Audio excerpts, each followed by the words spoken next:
All right, so cool. I'll just have to trim the hell out of the first part of this, but we're going to talk about the great games that we played in our Monday night Odyssey game. So yeah, there we go. What I had been saying is that the great games as written take up maybe, I don't know. I wanted to say a page, but I guess they take up about 4 pages of the adventure, of the 480-page adventure. So obviously I expanded on that significantly. There were athletes suggested that I included in the roster of athletes. There were daily competitions that I made into the preliminary games. As written, the whole thing is just a series of skill checks. That was the Great Games. It was just show up, make a bunch of skill checks, get your medals, move on with your life. Some of the skill checks were a little more flavorful than others. A lot of them was just strength athletics over and over and over and over and over again. Um, I will say that Crusher, the alcoholic bear, is actually a real character from the adventure. Um, Crusher, a drunken bear who drinks large quantities of fermented honey wine before every match, is a crowd favorite. Is Um, Smasher his brother? yes. Boxing. Yeah. So, there is another semi-intelligent bear that you guys have yet to meet named Smasher, What? What? who is wrapped up in Crusher's backstory. Oh Uh, man, in order I can't to wait. level up Crusher using the companion system, you have to complete the subquest that involves Smasher. Um, so that'll be interesting. But anyways, there was a thing with harpies, and the harpies did sing at people. The 3 harpies with three songs. So I took as much as I could from the OG adventure, and I tried to flesh it out into something a little bit more exciting. I knew with virtual tabletop we could do a lot of really cool shit, and I didn't want to just make it a bunch of skill checks because I kind of felt like the Olympics are a big part of like Greek culture, Greek mythology, and I wanted to give you guys the opportunity to do a lot more with it than just rolling up, dropping some athletics checks, and leaving. I did not anticipate when I wrote the document of 10 unique events that you guys would want to do all 10 unique events. I did not think that that was going to happen. Um, I wrote the I wrote 10 events just because I had 10 different Coliseum maps from Sizupiku, and I was like challenging myself to come up with like an event for each of those things. And then it kind of became like, oh shit, we could theme it to the gods and the titans. And then it was like 10 would be a great number and it would cover all the gods and the titans. And then you guys signed up for all of them. Um, so, so, um, oof. And it took a while. We did this for a while.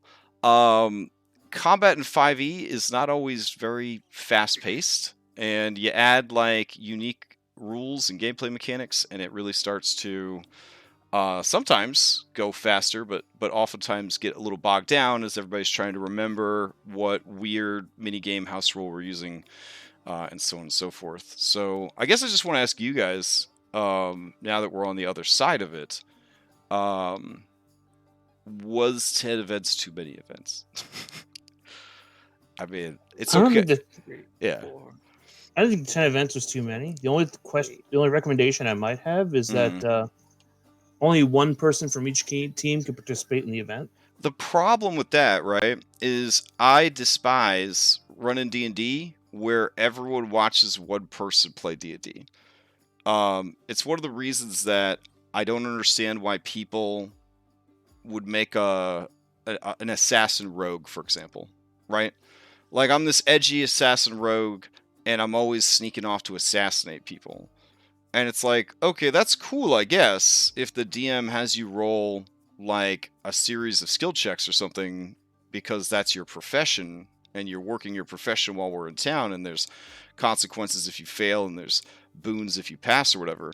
But like in 27 years, I've encountered quite a few rogue players that want the other 4 or 5 people at the table to just sort of sit there and eat pizza while they break into a house, kill people, go on a burglarize some stuff.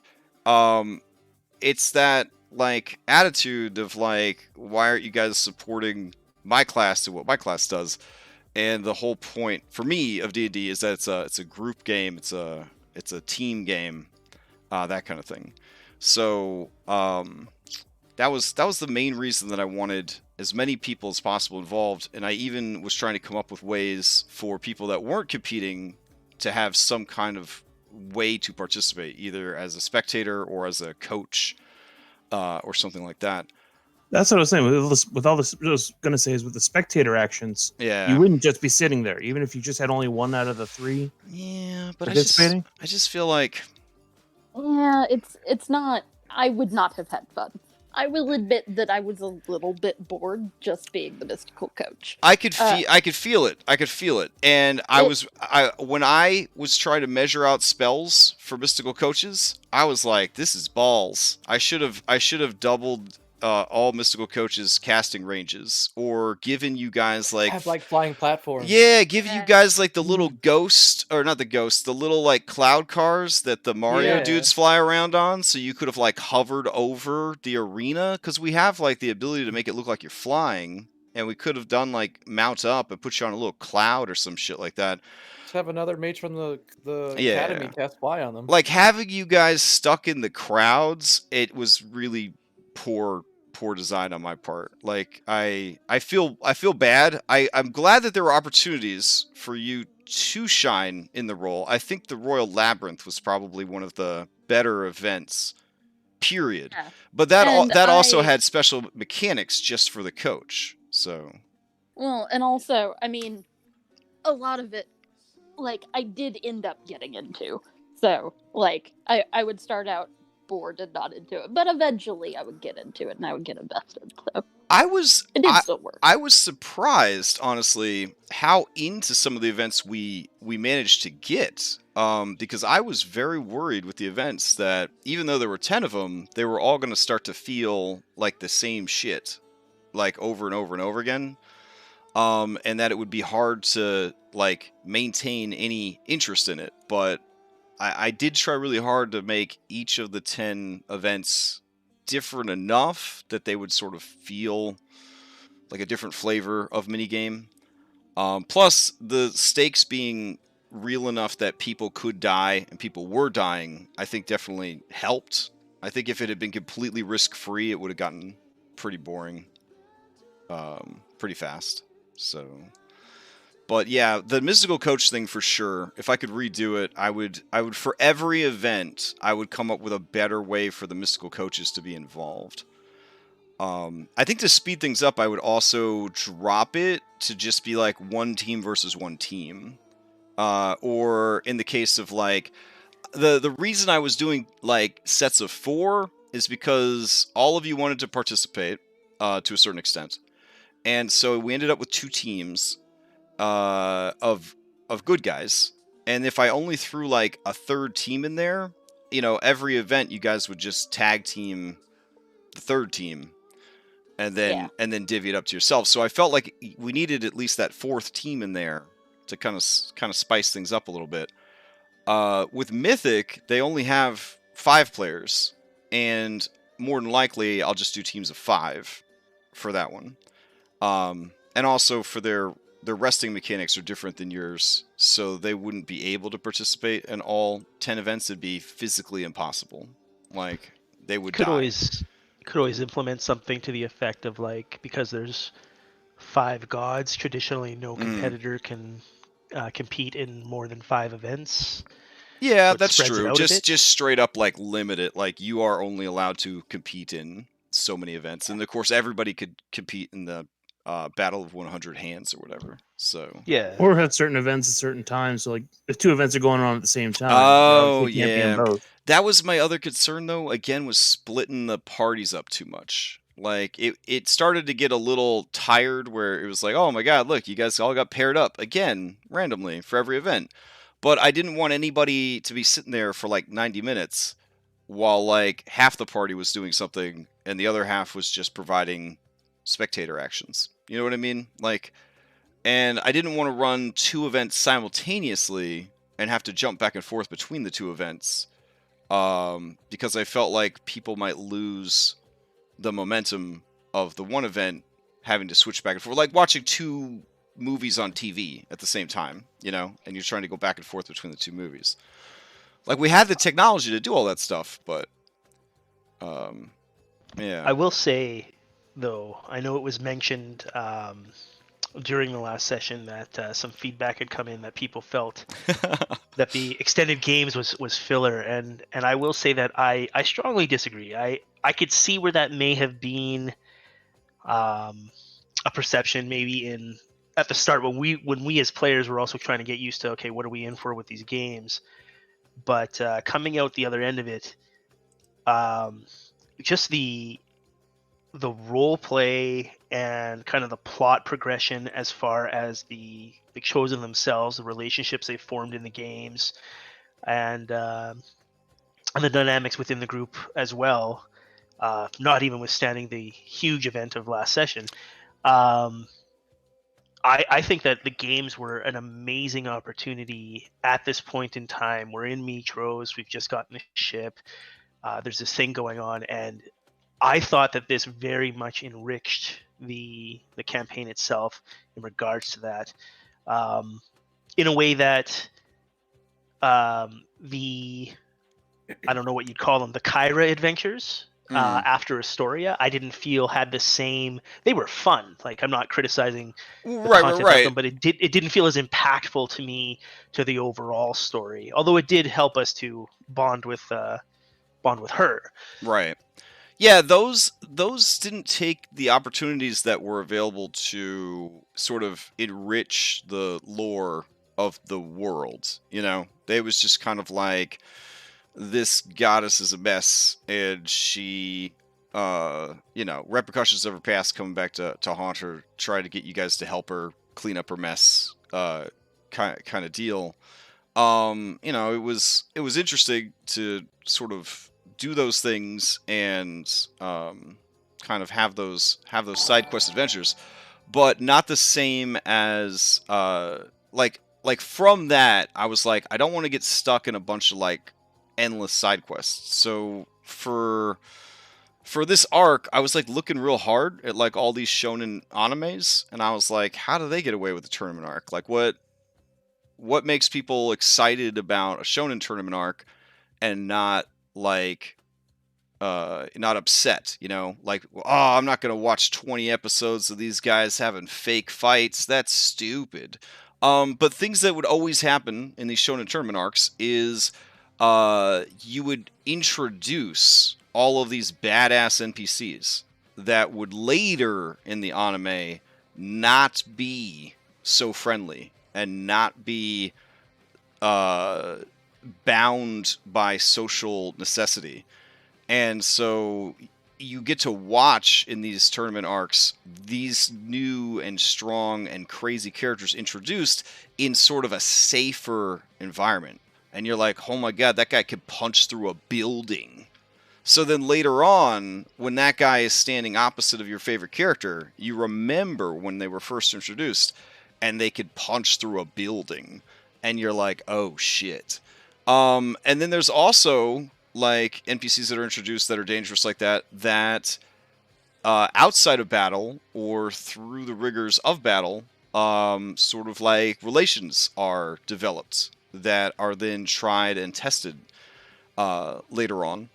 And then they also use it as a storytelling platform to explain more about the world. Like, why do all the ninjas have a special ninja tournament? Because this is the lore of the campaign setting. Like, why are all the superheroes in training, like doing these tournaments. Like this is why they're doing the tournaments. This is the world that they live in, and what is required of them and what is expected of them. So I was trying to pull from that kind of stuff into our tournament arc to sort of highlight like the different places that you would go eventually and the different people that you would meet eventually. And also, this is really your last thing to do on the mainland, because now that you're in your ship, I mean, you're in the ship until the end of the adventure, basically. Like it is the Odyssey now. So all your mainland business is like essentially wrapped up by this arc. Plus, we were very lucky to have this sort of background, the sinister background thing going on that Talus was gracious enough to take on the responsibility of doing, where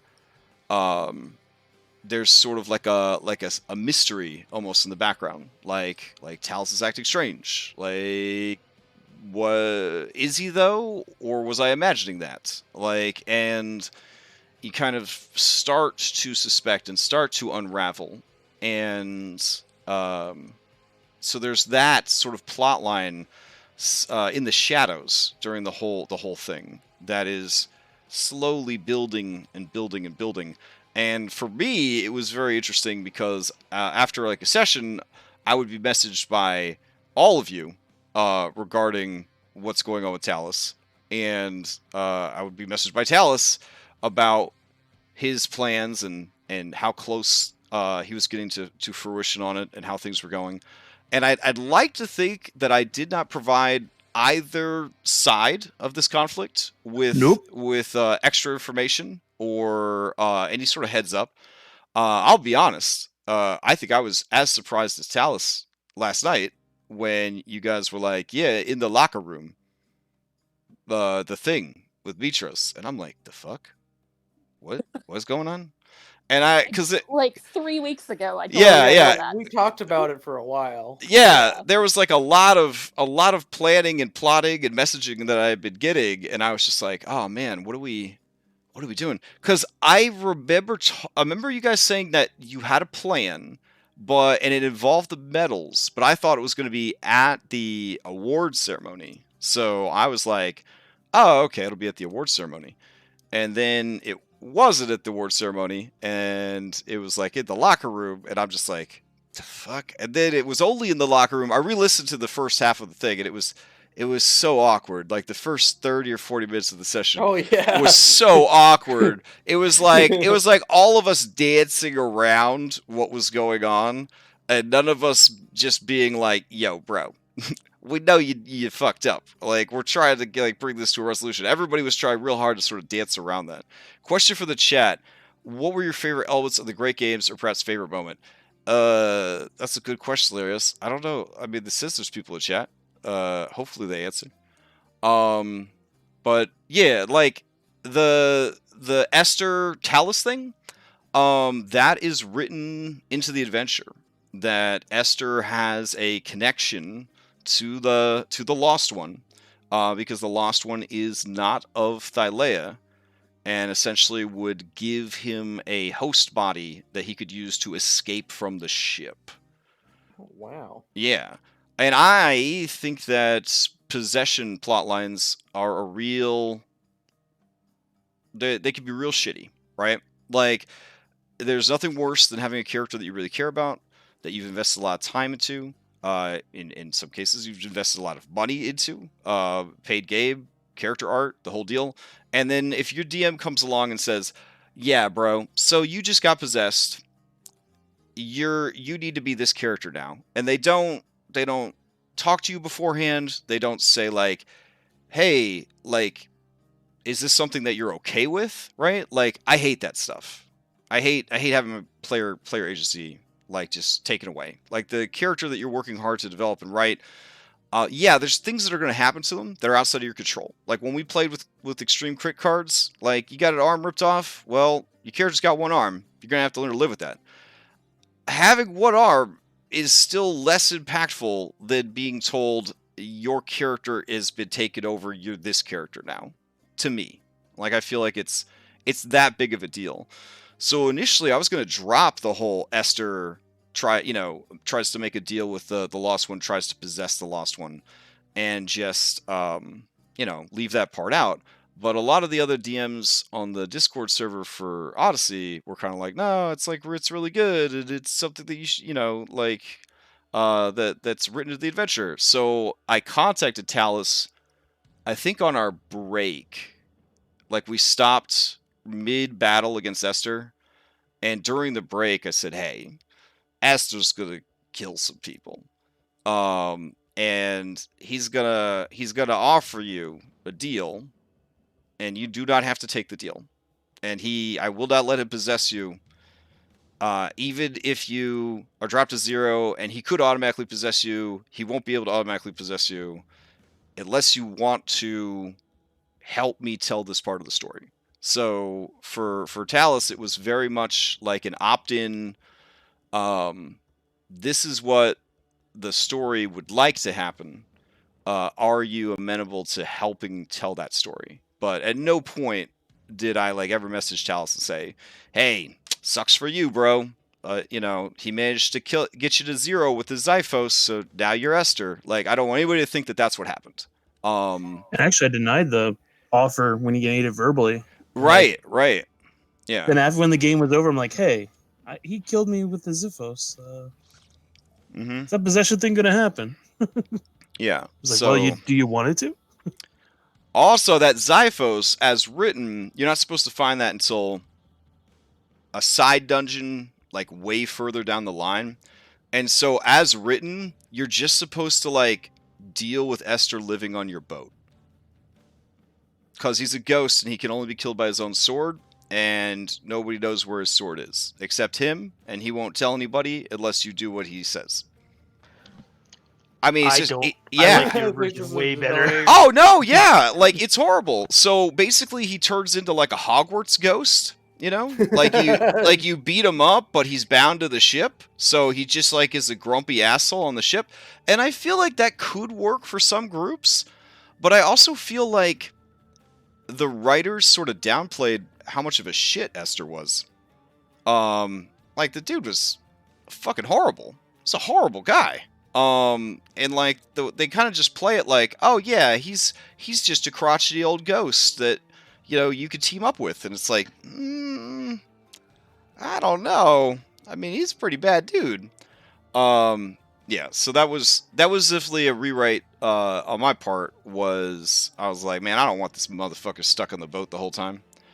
You made him very easy to hate. We'd have not had the boat. We'd have been like, okay, let's go make another boat. I don't know. Right? Yeah. I did actually hear about an Odyssey group that was like, why do we need to go get the Ultros that was made out of these massacred Fae? That seems kind of douchey. Let's adventure until we can build a non-Fae blooded boat. And then the DM's like, well, that's going to be a lot of work on my part, isn't it? to completely rewrite the campaign for the boat. But I guess it's something they could have done. Because prophecy. Yeah, right. That's so. But okay with being a boat. I guess to bring it back to the Great Games in general, what was each of your favorite events that happened, or favorite moments that happened during the games? Because a lot of shit happened.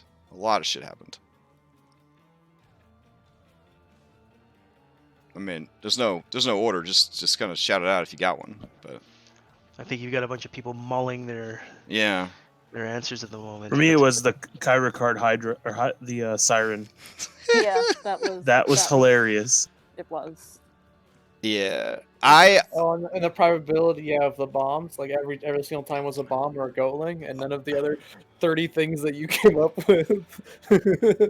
Yeah, that was great. Yeah. So there was a table called Pandora boxes that had many things on it. Okay, it had a fire flower, it had a peel of the banana, an actual goatling, shrooms of rapidity, a live squid, a ghost, thunderous shield, drachme, the chartreuse shell, storm of Sidon, divine spark, chakram of yoinking, the yeet flower, and then the bomb.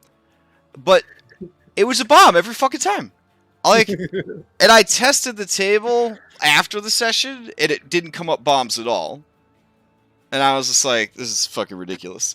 And so, like, everybody, after like 3 bombs in a row, everybody just assumed that I was, that I was like rickrolling you guys or something. Like, it was like, oh yeah, I told you there were items. There's not. It's all bombs. Yeah. And then, I mean, for that whatever would be a Kyra stupid thing to do. reason, I was like, man, you know, this is a siren, so maybe I should dig under the hood and see what this lady's bringing to the table. And I was like, man, she could sing that song and really F up this race, give her team a chance to catch up. And I was like, yeah, what could possibly go wrong if she does that? And yeah, everything went wrong. All my Mario Kart Dungeons and Dragons dreams were just flushed out of the toilet as this. But it went wrong in such a it's wonderful fine. way.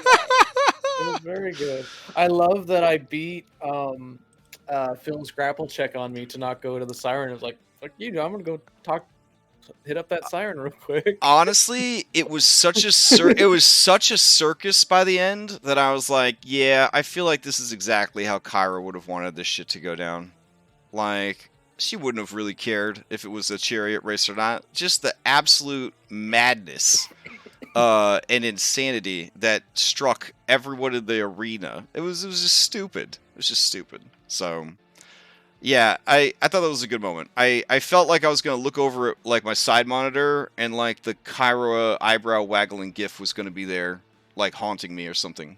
Like, yeah, what could go wrong? Eyebrow wiggle. So, let's see. Chat says, I only managed to catch the last stream of the awards ceremony, so I'll answer from a different perspective. As a DM running this in a while, I'm really looking forward to running the games for my PCs, especially Pythor's Tower, as a demigod in the party trying to prove himself. Oof. Talk about spicy. That was in my opinion, there had been some light PvP. Reset's player, as a human being, is an extremely competitive and cutthroat individual. Like, slit their mama's throat for a nickel kind of deal. So, like, I expected that from the Arisian. But I just remember, like, Talus pulling the Vine Whip Yoshi Bomb. It feels like absolute apex moment of, like, I won my father's event. I'm big. I'm at the top of the tower. I'm at the top of the world right now. And Talus just yanked him off because it was the only way to win. It was the only way to win. And I just remember afterwards, I was like, oh my god, this is bad. And then it took, like, I had to, like, sleep on it, and I woke up and I was like, what? I mean, yeah, like, everybody could be butthurt about it, but it's not like this was the final battle of the campaign and everybody betrayed each other. This was a PvP minigame. Like, you could be mad at your friend for Yoshi bombing you off of a stage in Smash, just like you could be mad in this.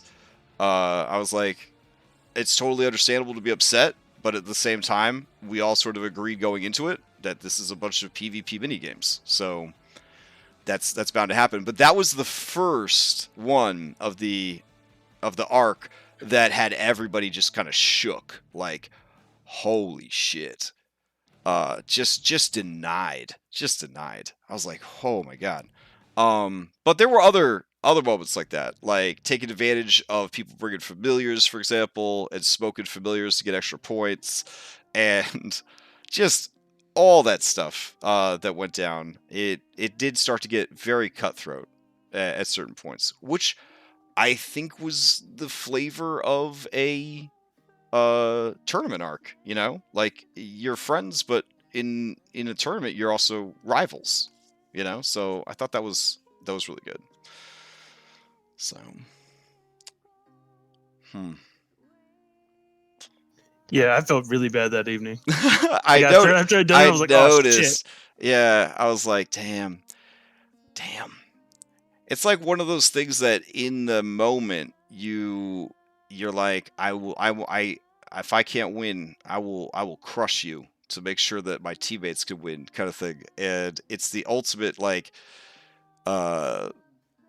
competitive move, and it was just like to see it finally happen. I was like, because I honestly I thought there'd be a lot of Care Bear stuff where you guys would like fight until there was no one else, so they'd hug each other and refuse to fight each other and stuff like that. So it was cool. I think that very controversial move by Talus sort of put it in perspective for everybody that, hey, this can happen and we can still be allies and friends and play together and move on. And I think at that point everybody kind of felt more comfortable, you know, like ramming speed into the other team's boat and all webbing carts and, you know, just all the other dick moves that started to be kind of delivered that I think added a lot of spice overall. So also I think the fact that it was a team event and not an individual event for Pythos Tower helped to take the edge off the move, because what Talus took. Oh right, because at first it's like you came after me, you had nothing to gain. But I think when Phil's player kind of like cooled his jets, got some sleep, the whole deal, he was like, I would have done this. I would have done the same thing. Because because it's a team-based event, I want my team to win. Insurmountable person at the top, and if you want your team to win, if that was the cost, Talus had to position himself so that pull Phil off, and the only way to do it was to jump. Right? Yeah, and nobody was taking Phil off that tower. No, mathematic, and I was explaining that to people when I was trying to like wrap my head around it, because I don't run a lot of PvP stuff. Because competitive stuff can bring out the worst in people, and D&D is a cooperative game, and so in a lot of ways, any opportunity for PvP is an opportunity to jeopardize the very delicate balance that you're building with your players and their interactions and supporting each other and collaborating and cooperating, and then you throw the monkey wrench in there that, no, I want you guys to fuck each other up. I feel like that could actually end a lot of campaigns. I feel like it's for sure will happen in the future. I feel like less mature groups and that's for sure why it's going to be teams of 5 for the Mythic campaign. Like if all 5 of them don't want to compete as a team, then if one of them wants to be the coach and one of them just wants to spectate, then they can fill the spots with some people. But definitely doing team events, teams of 5, to minimize the amount of PvP. It'll just come out in the Battle of 100 Hands, and more than likely they'll do the same shit that you guys did, where they teamed up until the very end, which I really loved how the Battle of 100 Hands turned out. I was really worried that a battle royale like that would take the rest of our lives. So I was trying to use every trick I had picked up over the last 5 or 6 years of running 5e to be like, how can we move this shit along so that it doesn't take the rest of our lives? Because, action economy and all that other kind of stuff. But I think just having people smash against each other and then letting RNGs sort it out, I think that was a good way of doing it. And I basically just sort of eyeballed it, like the math. I was like, dwarves are tough, Geigen is tough. They're probably going to take them 2 or 3 rounds to sort this out. And then some of them, it was like, Geigen tough, this person not tough. It will take 1 round to sort this out. And that was how I tried to keep all that moving. But I was surprised. I was surprised. And people were like, you can't send the Titan kids into the Great Games. That's ridiculous. The Titan kids are CR16s. Like, your group's like level 5. When they started busting out like divine smites, powering up their weapons with divine magic, and they're people were like, this is ridiculous. Like, 10 plus 20. And I was like, it's not ridiculous because it's a battle royale, and if you want to survive, you're going to team up against the big people. And obviously, everybody went after Phil, and the 2 Titan kids. And technically there was a 3rd Titan kid there, and he also got taken out pretty early. So, yeah, I mean, that played out how I thought it would. Then Zamrox at the end getting those. Zamrox!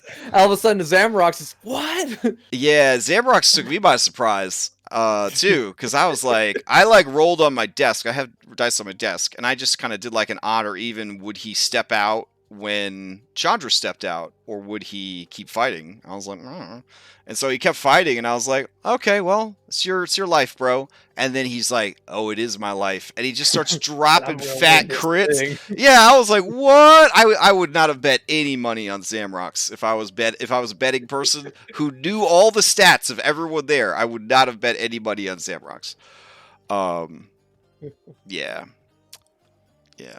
And it was right after I start role playing my character out of the situation, and then all of a sudden I turned around and the Minotaur that no one talks about is now gonna win the thing. I'm like, oh, maybe I shouldn't have jumped out as quickly, but I didn't.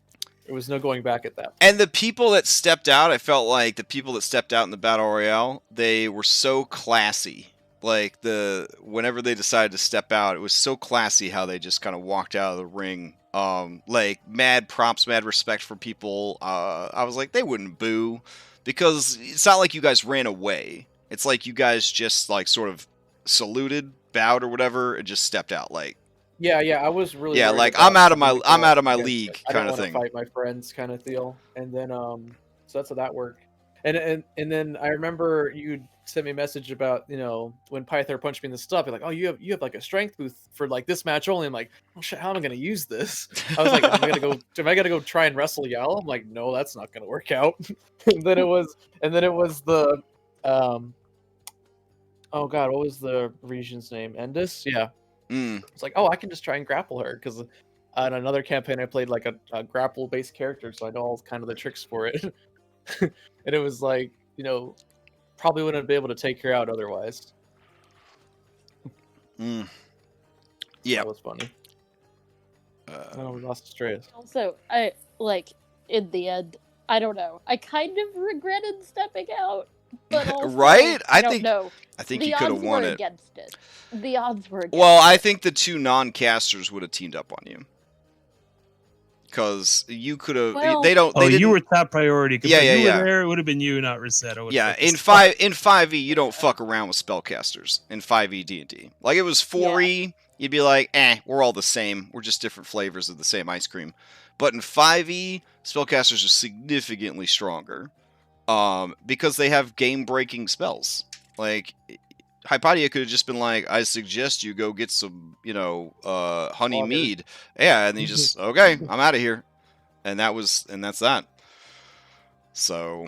Yeah, I thought about that too with suggestion. I thought that'd been a pretty shitty way to win, so.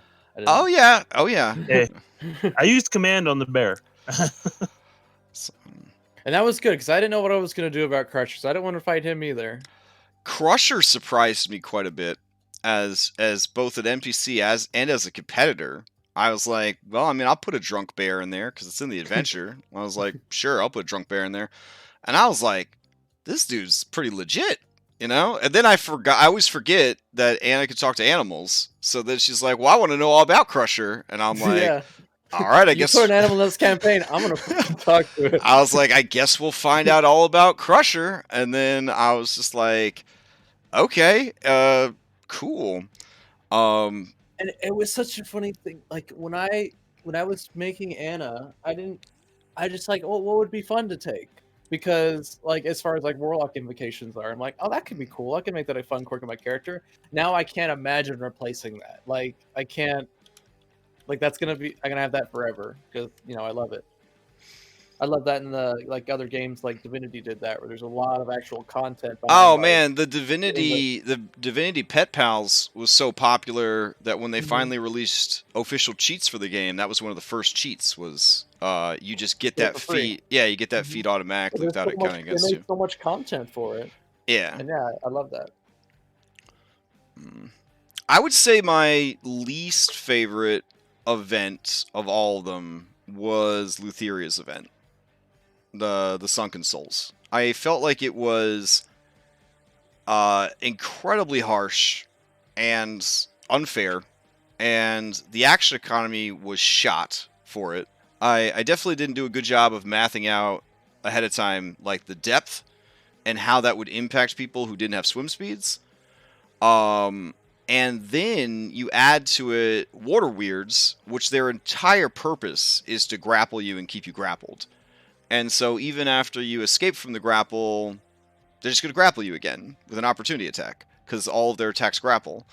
And so, and then the fucking Crake spawn shows up, and Yeah, it's got 12 that's got 10 tickles for you, and each of those tickles is gonna grapple. And I was like, this event fucking sucks. It could have grappled every competitor. And yeah. And then she's like having it kill people, and I was just like, I mean, it checks out. She's crazy, but I was like, this is nuts. Yeah. So I was like, it was interesting, but if I had been a player, I think I would have just swam back to the platform and just been like, fuck it, I'm not doing this. Like as soon as I saw like the math on like the diving and then the searching and then the swimming and that 2/3 of the monsters were grapplers, I would have just been like, nah, protest. I'm just gonna lay here. I'm just gonna lay here on the platform. Refuse to participate. Yeah, that one was bad. I did like it though, because I felt like it definitely matched up to the person it was honoring. Like, difficult, frustrating, unfair, unrewarding. Yeah. Just a terrible time. I feel like that is what Lutheria would definitely choose as her favorite event, was when she had a great time. She's that kind of person though. You know what I'm saying? That like the best joke is the one that's made at everyone else's expense, kind of deal. So overall, I think the best event was the Royal Labyrinth for sure. Just because of how it played out and the drama of the event and almost losing Reset, people getting like separated, the mystical coaches having a super impactful ability on the being able to see the whole maze and then also being able to manipulate the maze. I felt like every event needs to be retooled so that the mystical coach has that same level of power and interaction over the event. Like, yeah, I was super powerful when Laureus had to cheat to save Reset. I think that was, a very cool moment. I liked that moment for Laureus because Laureus is a very quiet and submissive and supportive NPC, and so he often, if not always, gets overshadowed by the other NPCs. I think there's a lot of cool NPCs in this game, but I think Laureus very quickly, at least in all the campaigns that I'm following, I think he fades to the background very, very quickly because there's just more interesting characters that join you, like the biggest little brother in the world, like this motherfucker, Bullbug. I don't even know what to do with this guy. I'm kind of sad that we're going to the B team mechanic because I'm gonna miss having this Minotaur recklessly headbutt all of our plans. I don't think he ruins your plans. I think he tries to. He's trying to help. He's got 8 he's got 8 intelligence. He's just trying to help. I think he's got a pretty low wisdom too. His wisdom's actually not too bad, but that intelligence is pretty bad. So, but yeah, like also with the whole like the thing last night with like the magic circle and stuff, I was just trying to play Bullbug as a guy who takes everything you guys say as like super important, like Moses came down from the mountain with like stone tablets. He just wants, with his 8 intelligence, he wants to understand like what you guys are about, you know? I think you played him perfectly last night. When the people you idolize, you've been hanging out with for like, I don't know, a couple months now, and then all of a sudden, Phil tears Talus in half. Yeah!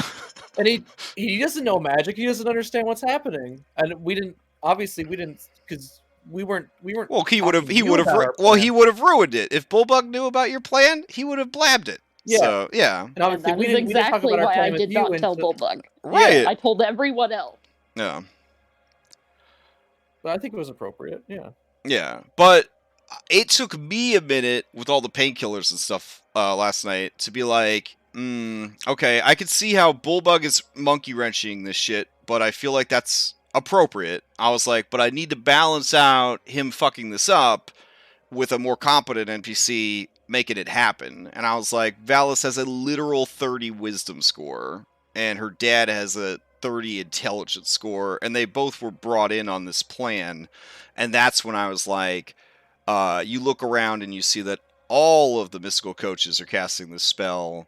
Everyone's being prepared for it. And then that's where Bullbug was just like, even more confused because Hypatia's telling them that he doesn't need it, but now all the other competitors are getting it. And I kind of felt like that was something that maybe Valis and Vulcan would have thought of, but not had time to tell Hypatia kind of deal. But that would definitely sell what was going on because it was sus as hell. Your plan was sus as hell. And I think almost as sort of like an apology to like Talus's player, I wanted to be like, well, everybody's getting into these magical circles to prepare for the award ceremony, so that he could at least in good conscience be like, well, now I don't look like a total fucking moron doing this, which everyone knew that you knew, and it was just strong role playing. Yeah, it was strong but frustrated role playing on your part to not be able to get your plans to fruition because, again, Esther doesn't have training in Arcana. He doesn't have training in religion. He is a barbarian fighter. Like, he doesn't know, like, what a magic circle does, even though he's a ghost. You know what I mean? Like, so, yeah. Like, I feel like in that way, it kind of worked out. But I honestly thought some of you were willing to let him take a Castus, because I was 100% prepared for that possible outcome. There were changes in place that would have been made to the entire campaign if that decision had been made. But it all played out still. Well, yeah, definitely in the beginning when that was first talked about, when we were talking about do we really want that to happen? Like, none of us like Castus, and like, why do we care about it? But we're like, but then it was like, well, if we change our mind now, that's kind of weird to just go back on it. It feels like we didn't like consider all the options before making a decision. I was also impressed. I hate them both. Oh, but yeah. I hate Esther more. Yeah. I was legit worried that Talus was as Esther was going to kill Kyra. I was like, don't think it didn't cross my mind. Yeah, I was like, but if he does that, I don't think anybody's going to be able to metagame away their bad feelings about what he did. If he did it. But I was constantly in the back of my mind like, this could happen. This could be a thing that actually happens. Like one of the gods is just taken off the table early campaign. So yeah, that was the thing that I was always kind of wondering if it was going to happen. So. As many times as I've taken watch, how many I could have just. Oh, I know. I kind of just sort of to me, I mean, as fucked up as it sounds, I kind of just figured like Esther loved her still, and like wouldn't have been able to bring himself to do it, or wouldn't have seen the point in doing it. You know, like originally I had brought the point like because she had lost her memory. Yeah, there'd be no satisfaction in it. Right, it'd just be like killing a random person. Yep. Like when he realized that she lost her memory, it would have there'd be no joy in the killing because like she wouldn't realize why he was doing it or even who he was basically. So yeah, it was tense. It was some tense shit. It was really neat to see that unfold with the Great Games as like the backdrop. So another thing that I really liked, I thought that Vulcan's Anvil was going to be spicier than it was. Admittedly, it was pretty fucking spicy. I wish Astraeus had been there to be saved by Gaius, because I feel like it would have been way more impactful than just hearing that Gaius spared him. And especially with the two of them in the mist, and they would have been the only ones that knew about it, and I would have had to take him into secret chat and tell him what happened. Yeah. Yeah, it was Because unfortunate. because with Gaius as a character, right? Like obviously he and Hypatia have a history. Obviously he's a fucking douche. But as far as characters go, I mean he is a if there was alignment, he's a lawful neutral paladin. Like he believes that what he's doing is right. He believes that the person that he is serving is strong and just. He trusts that what they're doing is the right thing. But to a certain extent, there is some honor there. I mean, he also though sent a bunch of centaurs to kill you guys in the Oldwood when he thought he could get away with it. So, I mean, him saving a life in one instance and then, trying to take it in another, I think adds a bit more depth to him than just this is Sidon's douchebag lackey kind of thing. But yeah. So Hypatia, if you get a change of heart, just let them know. You know what I'm saying? 'Cause, No. yeah. Okay. No. But overall, the fiery thing, like, yeah, I thought it was good, and I was really appreciative that the JV2A Animations made us these fire jets just for this event, which was pretty dope. So we got custom animations for it, which was amazing. And it was a great opportunity for Foundry to really like flex its muscles and be like, look at what I can do kind of deal. Because with the fiery tokens and the fiery animations and the portals and all that, I definitely feel like there was it was a great way to showcase what it could do. But ultimately, it just felt like who could survive getting blown up long enough. So it was basically just Bomberman. It just feels like it turned into Bomberman. Like Bomberman on like intense mode, where bombs just start to fall down from the sky. Like that's kind of where it felt like it was at. So, but it was another opportunity for Anna to talk to animals. So there was that. There was that. Or bridge the gap between what is a beast and what is a monstrosity, or a fiend. True. Oh Like, man. Yeah, so that was fun. I really liked the Maelstrom because I just thought the boats were adorable. So, and there's really I don't want to give you too many spoilers, but there's really not a lot of opportunities for naval combat in this campaign simply because you guys are on a fucking battleship. Like the Ultros is just that big and tough that like pirates, for example, would see your ship and be like, nope, and just leave. Like, it's too big and too intimidating of a ship. Like, the only things that are ever going to come after you are things that are confident they could take on a ship that big. So Unless all the pirates form a coalition. That's true. I mean, a whole fleet could come after you. That'd be pretty hype. Yeah. But I felt like if that does happen, we've at least sort of tasted a little bit of that naval combat in a much more dumbed down format. But I felt like it was a nice change of pace from some of the other events. So, yeah. But overall, I don't know. I'm happy with how it turned out. I hope you guys had a good time. But now we're back on regularly scheduled adventure moving forward. So that'll be very exciting to get you guys out onto your ship and out into the seas. So, was there any other parts that you guys felt like really stood out for you, or anything that could have been better, or like if I was to run it again, which I mean I will be running it again, like what I could have done like better the next time? I really liked the evening socializing. Like, yeah, like the in between days, interacting with the other players and so on. Yeah, like that was like I feel like a good way to do it would be like one event a day for 3 days. One event a day, nighttime role playing. One event, Yeah. nighttime role playing. restrict it to like you are allowed to sign up for one event each day. These are the 3 events that are available each day.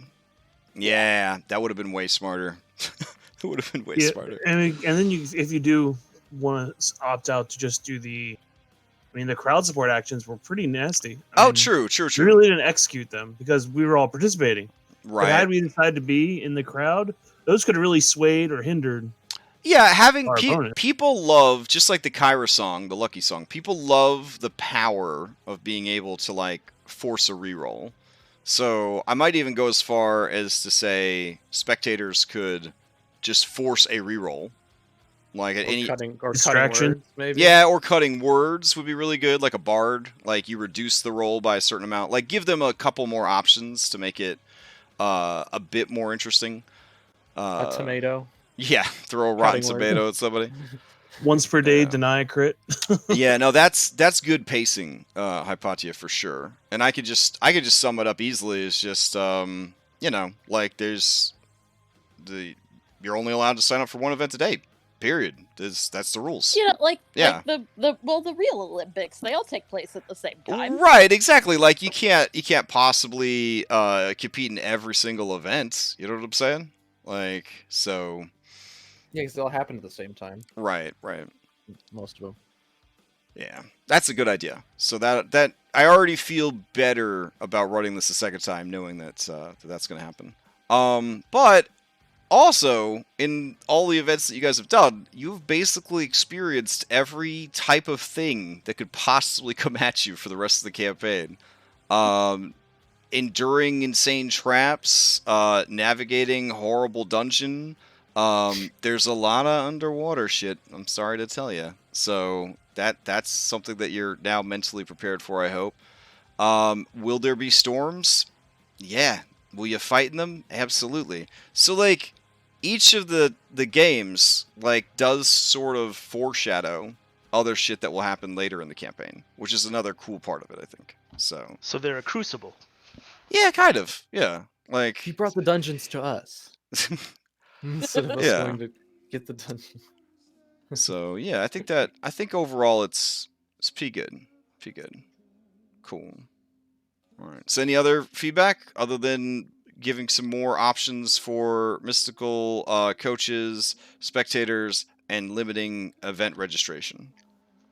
I would recommend less spontaneous asking of new presenters. Oh, ceremony. Look. I feel like a cast has finally caught you out. All right, like for the whole campaign, for 50 sessions. I guess you didn't meet him until like in the 20s. You have been manipulating this man, and he finally got one over on you. Because yeah, if you go to Regia, they're gonna kill you. For what you did. So yeah, it's pretty bad. I was flustered, and it was literally a tongue-tied moment. He said a story first. I was like, "Holy shit!" Yeah, they only it was such an accident. They only won one event, and then you didn't even say it right. It was a total Steve Harvey moment, and like, yeah. Except Steve Harvey wasn't sabotaged and thrown on the stage with no prior understanding that he would be expected to speak. Valis has seen you give a number of impromptu speeches, so when a cast has suggested that you should introduce the winners, it seemed like a good idea. It was like, yeah, he can do that. Yeah, exactly. He's never given me any reason to think that he would completely fuck this up. Yeah, I will say this, and I did mention this to Crash after the event, that I actually, the player in me really appreciated it because it highlighted something about Astreus, and that is that his previous speeches, remember, he always had to roll after, and often I would be granted advantage due to player me being able to string some sentences together properly. But they were always like impassioned pleas based off of his own experiences and what he's seeing, and there's like morality, judgments, and stuff like that. Things that as a cleric he probably was very comfortable, doing. As a previous military leader, he would have only had to address his troops, and he had, the expectation of obedience. Talking to the public like that. This is a character with like 10 charisma, no proficiency in persuasion or any of the social skills. And so yeah, this was like the perfect type of public speaking to throw him off, because it's not him standing at a pulpit giving a sermon. And so that was actually excellent. I hope that like, I know it seems more out of character that he wasn't able to speak with any type of coherency, considering the past. But in reality, this is probably more representative of how he would be. You just went through this, or you went through this, or you all had just gone through this ordeal also with like the Esther and Kyra and Esther and Talus is dead, and you're literally standing on his ashes as you're being asked to give this speech that you had no preparation for. Yeah, I mean, that was the whole point of Acastus's suggestion, was to kind of push you into a position where maybe for once, you know, he won't be able to show me up.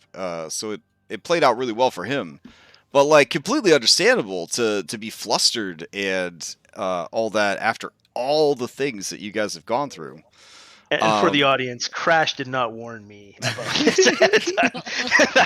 that was true, actual, yeah. But at least our Arisian, Reset, understands these pressures on his understands as she rushes after the Arisian, is like, he's a total asshole. Yeah, that hurts. That cut. Terry, if you're watching, it hurt me. It hurt me. Yeah. I thought it was kind of interesting to see over the course of the event, sort of that, and I don't want to be like this. I don't want to be a Mytros nationalist, okay? But I feel like Terry's role playing and then the Arisians that you guys have met through this arc, I mean, I don't think anybody questions why Mytros keeps going to war with these people. These people are pretty fucking awful. I mean, I don't know. Like, they're just, everything about them, like their way of doing things, that like, and over the course of the events, to see like what Reset was willing to do to win, to show you guys, like, in Norwegian culture, we will throw a baby off a cliff if it doesn't learn to walk fast enough. Like, spider climb boots. Spider climb. Yeah. Like, these people are cutthroat. Like, they are there to dominate. They're not just there to play. They're there to dominate. And to have such a bad run of luck on the event, it's only win the one event, and then to have this guy whose team won a bunch of events go and just goof it. Oh man, yeah. Like, I'm not joking around. They will kill you. They will kill you if you go to Arisha. So I'm just gonna say, I will take the side of Mytros nationalism here. Phil's not here, so someone has to back that up. Phil is a champion of Mytros. That's the demigod's background, is he's a champion of Mytros. And you talk about the wars and stuff. I mean, look at the Arisians. They're monks who dodge everything. They hide behind shields. They duck and move to try and like not get hit. Whereas Phil grabs his opponents and pulls them in and beats them to a. Of course, Mytros is dominating in those wars. Ooh. Yeah. Bring it, Arisia. So before this horrible botched speech, I had spent a lot of time prepping Arisia because that was the place that you guys kept talking about going to. So now I'm just going to shelve all that Arisia content for a while. Try to focus on one of the. I could talk him into forgiving us, him specifically. I not mean, us. technically, that you still have the dinner party. To maybe try to clean this up, but I'm just saying, Oath of Fellowship. My failure is all of our failures, including Reset's. So Reset fucked up that speech. Oh yeah, they listened to Reset, the sounds coming out of her mouth. but they know that if she walks with you, she walks away from Aresia. I Yeah. just want you to know, Astreus, that I will sacrifice my magic success coin for you, so that I will automatically succeed on my persuasion check to make them forgive you. While I appreciate that only dulls the pain of you refusing to share your donut with me. I saw that. I saw it. Where did they get donuts? I don't know. Reset had a donut she was sharing with. I know. I saw it. I don't know where she got it. You know what She else? just had a donut in her pouch through the whole journey. games. You know what else surprised me in this event, competitor-wise, besides Crusher, who I guess I should have known would have been very well received, was Yala. Like, I didn't really think, like, I don't know what she did that made her approachable. By any stretch of the imagination, I don't know what was done that would make her approachable. It was the for me at least, when I was like, oh, there might be a chance to like talk to this person, like figure out. It was when she said "good game" after the first game, after showing just utter dominance. Give me the flags, and then be like, okay, you won, or I don't know. Yeah, because I was like, there's a guy on the Discord for the Odyssey DMs who kind of fleshed out all the kids, and he's the one that actually made the tokens for all the Titan kids and stuff. And like I love surprised Hergeron, just looking like the most the most spoiled rich kid Chad. That's a magic card, I'm pretty sure. Yeah. Yeah. But like, she's supposed to be this sort of badass, like warrior, basically. Amazon. Yeah. TM. And Titanborn to boot, and I was just like, she's gonna be definitely the person to beat. This guy, honestly, even as a Titanborn, he had no business being in the Great Games Hergeron. This guy was a fucking pushover. So, I was very surprised. I thought he'd have more, like, spellcasty abilities. But for the most part, he just kind of just got stomped. I think any big dick spell he tried to drop, Hypati was there to counter. So he never really got a chance to kind of pop off there. I think his alliance with Gaius also damned him quite a bit, because it felt like anybody that was hanging out with Gaius was immediately on your guys' shit list. So yeah, oh, and the undead revenant monk. Holy shit! I was like, I like, during the migration to Foundry, I took every monster manual that people had made for Foundry, and I mashed them all together into one huge thing. So when I was making competitors for this, I was just kind of like a kid in a candy store. I was just like, hey, let's see, there's like 50 different versions of Revenant that that people have homebrewed. Hey, let's throw this one on there. And I was just kind of working my way through, just randomly picking stat blocks for everybody. I didn't just have like 3 flavors of Gladiator and then apply them to like the different competitors. Like, they all had different stat blocks, which was stupid on my part.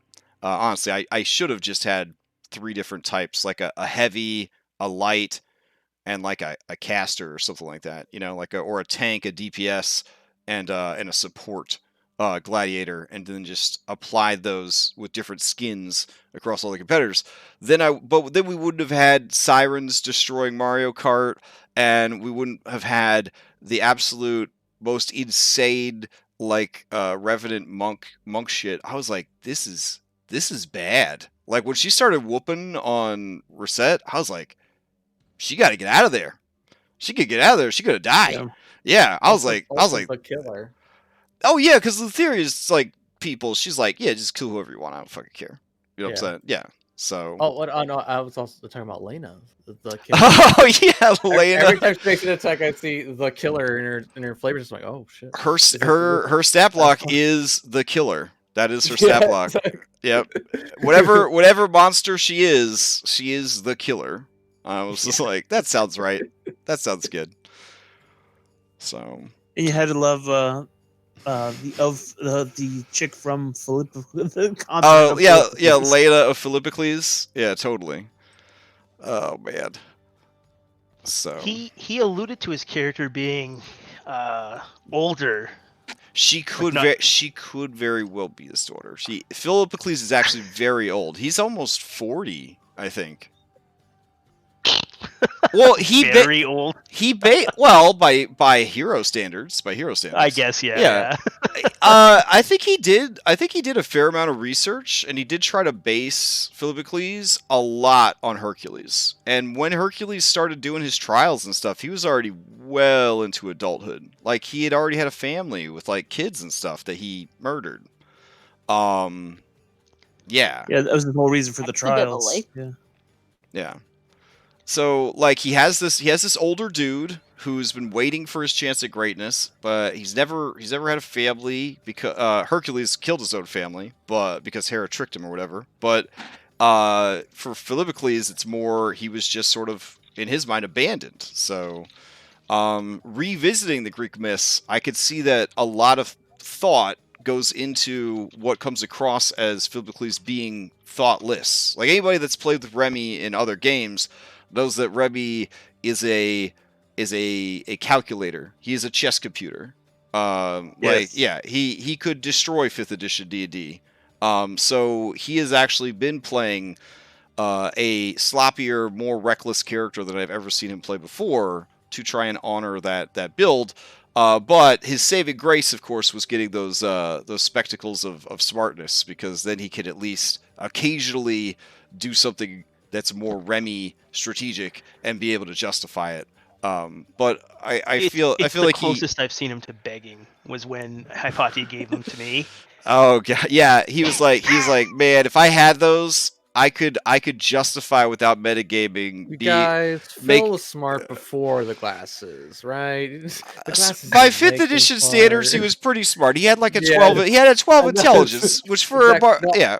Since he's not here to defend himself, that's the one thing we talked about. We're like, oh, so what did you do for your character? Like, oh, we talk about what we create, our ideas for our characters. I'm like, well, yeah, I still remember early in the campaign, I want to say every single one of you basically messaged me that I was a huge fucking liar, because you guys were like, you told us that this was going to be an easy story-based campaign and that we could make any kind of characters we wanted, and we didn't have to worry about min-maxing, and we didn't have to worry about having like elite builds, that you were going to just run it and it was going to be about us telling a story.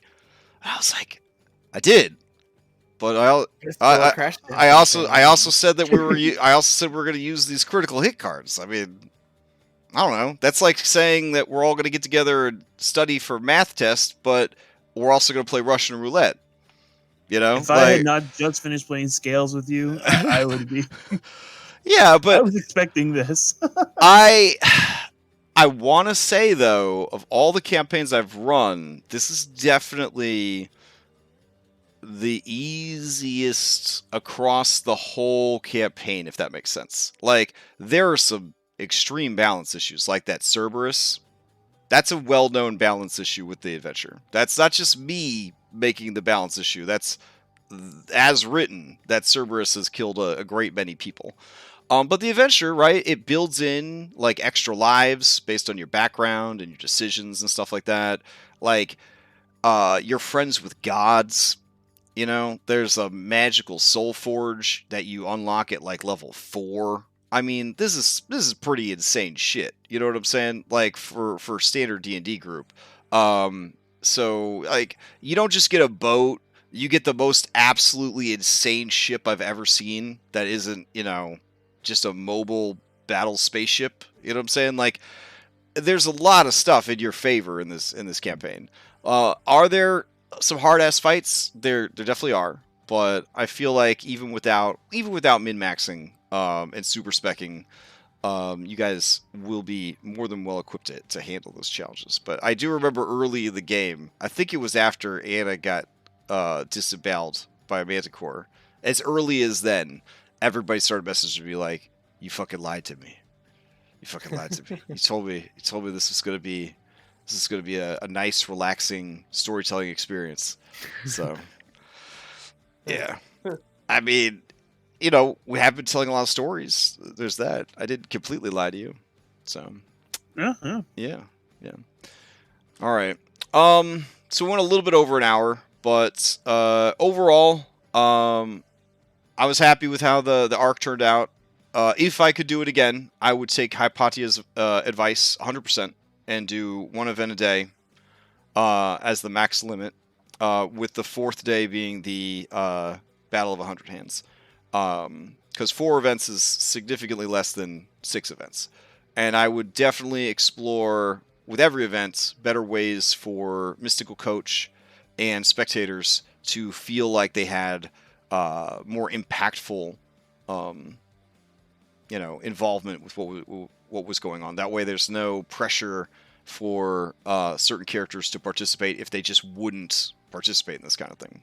So, yeah. All right.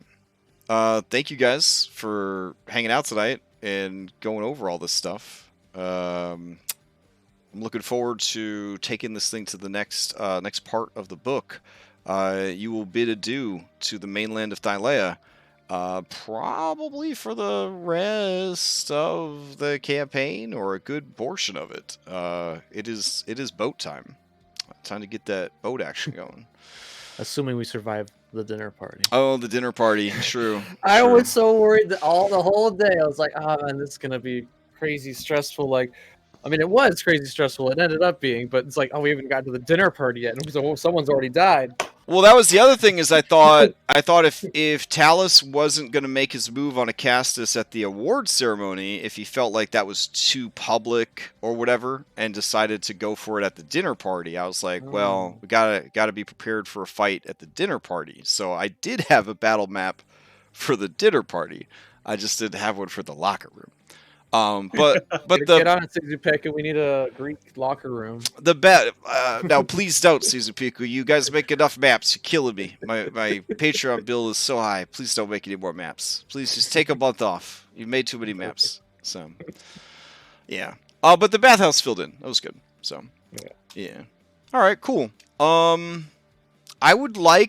don't know. I think I'd like to do this for every arc when they end, if people are available, just kind of hang out and talk about what was good and what wasn't good, because that'll also help shape the gameplay of each campaign, knowing what players were into and what didn't go over well with anybody, kind of thing. That's really useful information to have as a DM. So cool.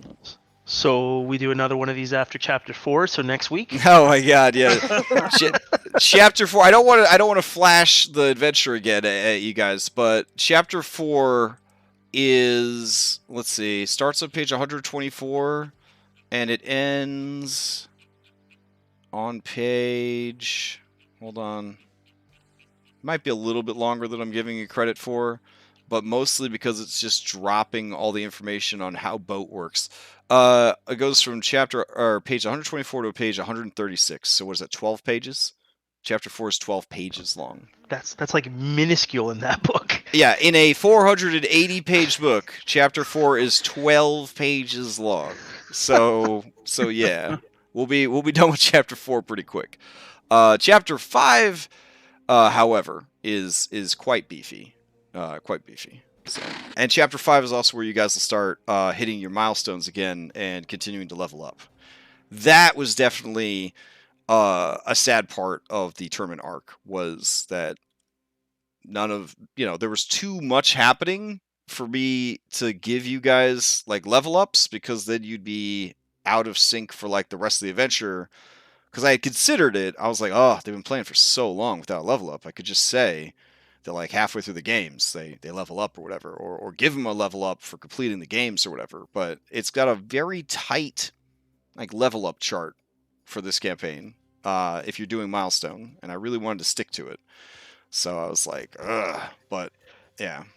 Well, I mean, one good thing is that the games start when we're level 5. If we were level 4 going through the games, I think we would have felt a lot more limited and like Oh, for 5 really sure. opens it up for the party. So Yeah, 5 is the power level of 5th edition. So that's you're never really going to feel as strong as you feel when you hit level 5, like until you get to the real high levels. Unless you're foolish enough to enter some games with Titanborn and stuff like that. Right, we're level 6, right?